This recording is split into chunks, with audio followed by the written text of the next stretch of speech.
Ku soo dhawaada sheekadani waa sheeko aad u macaan. Aniga saaxiibkay waxaa jeclaanay inaan keenta aadno.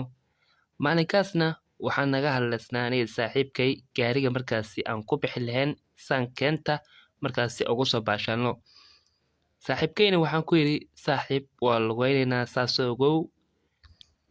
Waxaan wax badan soo lugaynay oo markaas keenta aan soo galnay. Jawigiina wuxuu ahaa mid aad markaas u qurxan. Keentan waxay ahayd keen markaasi aad aniga u jecelnahay mar walbana imaan jirnay. Saaxiibkayna waxaan ku yidhi caawa inta ayaan seexanaynaa. Daqiiqado kadib waxaan aragnay toosh markaasi dhankeena u soo socdo mise nal.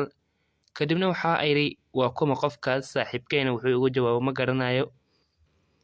In badan ayaan fadhinay tooshkana dhankeena ayuu markaas u soo socday. Annaguna markaas isleh qofkaan yuu ahaa oo tooshka soo wato aadna markaasi waa u baqaynay. Kadib aniga saaxiibkay waxaan jeclaanay inaan markaasi qofkaas soo socodno aan ogaano balse waan ka tagnay meesha fadhinay. Saaxiibkayna aad buu markaas u baqayay.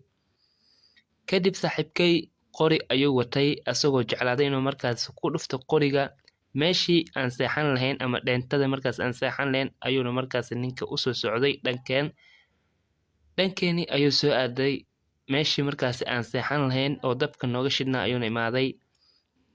Runtii ninka markaan arkay wuxuu ahaa nin aad markaas u wasakh badan. Tooshka ayuuna ifinayay qorina markaas uu watay biskoolad. Kadib meesha ayuu galay wuxuuna yiri hadalla markaas ku aadisan yaa jooga meeshaan. Aaway dadka joogay xaggay aadeen miyay iga carareen way iga badbaadeen balse alaabtooda ayaa gubaya. Kadibna dabkii meesha ka shidnaa annagana meel fog ayaan ka arkaynay. Wuxuu sameeyay dabkii ayuu markaasi xabada ayuu riday. Xabadihii markuu riday aad baan u baqnay. Toosh ayuuna dhankeena u soo ifinayay balse nama arkin. Saaxiibkay baagiisii ayuu ku riday dabka halkaas ayuuna ku gubay baagii. Kadibna wuxuu fiiriyay dhinac kasto. Saaxiibkayna wuu xanaaqay. Xabad ayuu damcay inuu ku dhufto anigana waxaan iri saaxiib hadidan booliska ayaana ogaanayo dhiigna ha isku galin aniga waxaa rabaa inaa markaasi ay joogto. Balse ninkii wuu tagay wuxuuna aaday halkii markaas uu ka imaaday. Aniga saaxiibkayna waa soo ornay. Baagi kale ayaa qaadanay waana cararnay annagoona keenta markaasi habeenkaas dhib badan kula kulannay maadaama arrin in halkaas ku baashaalno ku ciyaarno.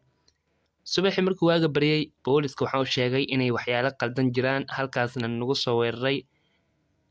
Kadib booliskii way aadeen telefoonkan waa laga soo wacay waxaa la yidhi ninka markaas waa la hayaa oo waa la xiray.